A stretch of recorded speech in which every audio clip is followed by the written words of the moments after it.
first 2 sewing projects with me, doing this for 2 very important reasons. 1, mistakes are proof that you're trying, and it's proof that you're learning. So we're gonna call out the things that I did wrong, the things that I made mistakes on, so that next time I can learn. Second of all, mistakes are fun.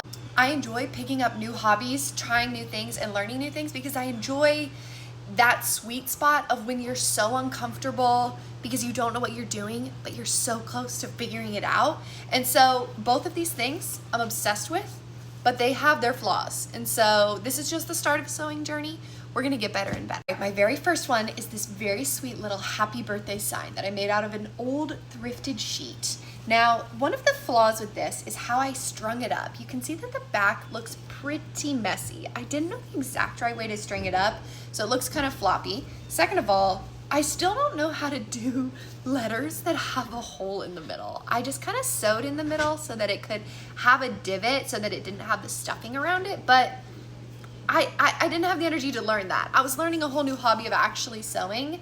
Learning how to put a hole in my letter was not at the top of my list. Second project was much bigger, and I used literally no pattern to make this very cute quilted stroller bag. There are quite a few flaws. I genuinely did not think that this would actually turn out. So the fact that it did was so shocking.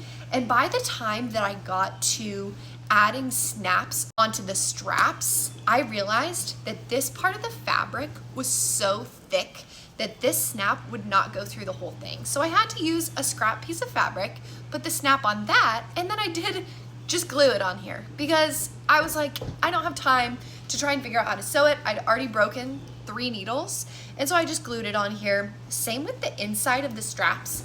They're pretty messy. Here's the thing. Both of these pieces have a lot of flaws. There are frayed edges, there are inaccuracies, there are strings that I still have not cut off, but my mistakes and imperfections are a reason that I'm trying, and trying is cool.